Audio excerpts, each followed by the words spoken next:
શું તકેદારી રાખવી, કઈ રીતના બેસવું? બનાસકાંઠા જિલ્લા પોલીસ દ્વારા હાલમાં પાલનપુર ડિવિઝન અને પાલનપુર શહેરમાં ખાસ કરીને જે તમામ પોલીસ સ્ટેશન છે તે દરમિયાન દિવાળીના વેકેશન દરમિયાન જ્યારે લોકો પોતાના પરિવાર સાથે ધાર્મિક સ્થળો અને વેકેશનના જે અલગ અલગ અન્ય પ્રવાસન સ્થળો છે ત્યાં મુલાકાત લેતા હોય છે અને સગાવાલાના સંબંધીને ત્યાં દિવાળી વેકેશન માટે જતા હોય છે.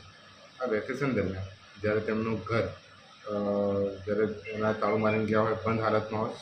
તો તે દરમિયાન બનાસકાંઠા પોલીસ દ્વારા આ વખત ખાસ ઇનિશિયેટિવ તરીકે તમામ જેટલા પણ લોકો છે બહારગામ જવાના હોય તો અમારા પોલીસના કંટ્રોલ નંબર 100 નંબર અને 112 નંબર જે છે જનરક્ષક નંબર, એના પર પણ આપ જાણ કરી શકો છો. એના પર જાણ કરવાથી અને તદુપરાંત આપને જે સોસાયટી છે કે જે મહોલ્લો છે એના જે પ્રમુખ છે એમને પણ આપણે જાણ કરવાની રહેશે કે જેથી આપનું જે બંધ મકાન છે ત્યાં પોલીસ રાત્રિ દરમિયાન અને દિવસ દરમિયાન પણ રેન્ડમલી એનું વિઝિટ લેશે અને કોઈ અણબનાવ ન બને તેની તકેદારી રાખશે. ખાસ કરીને આ ઇનિશિયેટિવ એટલા માટે અમે લઈ રહ્યા છીએ કે કોઈપણ જગ્યાએ જ્યારે વધારે દિવસો માટે માનો કે 10-12 દિવસનું વેકેશન છે, આપ પરિવાર સાથે ક્યાંક ફરી શકો અને એ દરમિયાન ઘર બંધ હોય ત્યારે વારંવાર એ ચેક ન કરેલું હોય તો કંઈક બનાવની શક્યતા રહેલી છે. એટલે ખાસ કરીને રાત્રિ દરમિયાન જ્યારે અમારી નાઇટ રાઉન્ડની જ્યારે ટીમ અલગ અલગ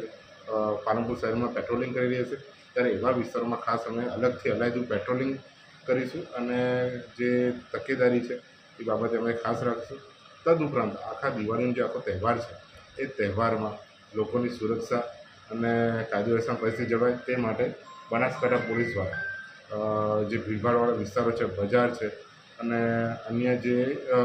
જાહેર જગ્યાઓ છે જે રીતે બસ સ્પોટ છે કે પછી આપણા રેલવે સ્ટેશન છે અને જાહેર માર્ગો છે ત્યાં તમામ જગ્યાએ બનાસકાંઠા પોલીસ દ્વારા ફૂટ પેટ્રોલિંગ પણ કરવામાં આવશે. આ ફૂટ પેટ્રોલિંગનો હેતુ ખાસ કરીને પોલીસની પ્રેઝન્સ આવા જગ્યાઓ ઉપર હોય જેથી કોઈ અનબનાવ ન બને, મહિલાઓની સેફટી જળવાય અને બીજા કોઈ જે ચેન સ્નેચિંગ કે આવા બધા બનાવો બનતા અટકે એના માટે આ બનાસકાંઠા પોલીસ દ્વારા ઇનિશિયેટિવ લેવામાં આવ્યું છે. તદુપરાંત નાઇટમાં જ્યારે ખાસ કરીને જ્યારે લોકો મોટા પ્રમાણમાં શહેરોમાં ખરીદી માટે આવતા હોય ત્યારે એમને અગવડતા ના પડે તે માટે પણ અમે અલગથી આયોજન કર્યું છે. તદુપરાંત ખાસ કરીને વાહન ચેકિંગ પણ અમે આ દરમિયાન રાખીશું કે જેથી લોકોના વાહન ચોરી કે એના કોઈ અન્ય બનાવ હોય તો તમામ અમે ડિટેક્ટ કરી શકીએ. પોલીસનો ખાસ વાહન ચેકિંગનો મુખ્ય હેતુ કે આવા જે કોઈ ઇસમો વાહન ચોરી કરી રહ્યા હોય કે કોઈ બી હોય તો એ વાહનોનું માત્ર એનું આઈડી કાર્ડ બતાવવાથી કે એના વાહનના ડોક્યુમેન્ટ બતાવવાથી અમે ખાલી વેરીફાઈ કરી શકીએ